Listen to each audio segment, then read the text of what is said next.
আসসালামু আলাইকুম। আমি আজকে দেখাবো নতুনরা কীভাবে শপবেজ রিসেলার প্লেসে অ্যাকাউন্ট ক্রিয়েট করবেন, মানে রেজিস্ট্রেশন করবেন। তো তার জন্য যেটা করতে হবে, আপনাদেরকে প্লে স্টোরে চলে যেতে হবে। প্লে স্টোরে যাওয়ার পরে সার্চ বারে লিখতে হবে শপবেজ রিসেলার প্লেস। এখানে সার্চ করলে আপনার সামনে এই যে দেখুন নিচেরটা শপবেজ রিসেলার প্লেস, এটা ইনস্টল করবেন। ইনস্টল যদি যেহেতু আমার করা আছে, তো আমি জাস্ট ওপেনে ক্লিক করব।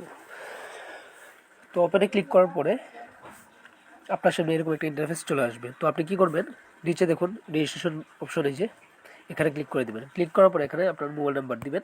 তো আমি আমারটা দিচ্ছি। দেওয়ার পরে জাস্ট ওটিপি পাঠানোর অপশনে ক্লিক করে দেবো।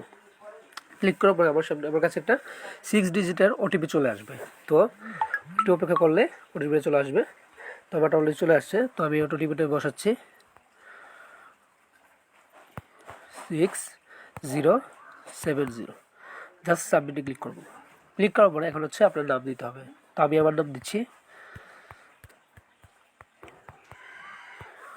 দিলাম। তারপর হচ্ছে ফেসবুক পেজের নাম দিবেন। আপনার যদি ফেসবুক পেজ থাকে সেক্ষেত্রে পেজের নাম দিবেন, আর না হলে যে কোনো নাম দিলেই চলবে। তো পেজের নাম দিলাম, আমি একটা জাস্ট দিয়ে দিলাম কুইক মার্ট। এখন হচ্ছে যেটা করতে হবে, আপনার জেলা সিলেক্ট করবেন, কোথা থেকে কাজ করছেন। ধরেন আমি ঢাকা থেকে করতেছি, ঢাকা দিলাম, ঢাকা মিরপুর দিলাম। ওকে। তারপর হচ্ছে পাসওয়ার্ড দেবেন, 6 ডিজিট যে কোনো সংখ্যা দিলেই হবে, যে কোনো কিছু দিলেই হবে। আপনি পাসওয়ার্ড দিবেন। তো আমি দিয়ে দিলাম 1 2 3 4 5 6। অবশ্যই পাসওয়ার্ডটা একটু হার্ড দেবেন, না অনেকে দেখা গেছে আপনার পাসওয়ার্ড দিকে ঢুকে যেতে পারে। তো যাই হোক, পাসওয়ার্ডটা একটু কঠিন দিবেন। তারপর হচ্ছে সেলার কোড দিয়ে দিবেন। ক্লিক করে দিলেই আপনার অ্যাকাউন্টটা কিন্তু হয়ে যাবে। তো এখন আমরা যদি লগ ইন করি,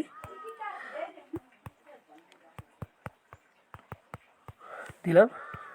তারপর হচ্ছে 1 2 3 4 5 6 দিলাম। জাস্ট লগ ইন করুন অপশানে ক্লিক করলেই দেখুন লগ ইন হয়ে গেছে, এই যে দেখুন।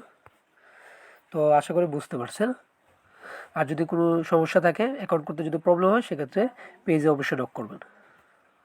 ধন্যবাদ।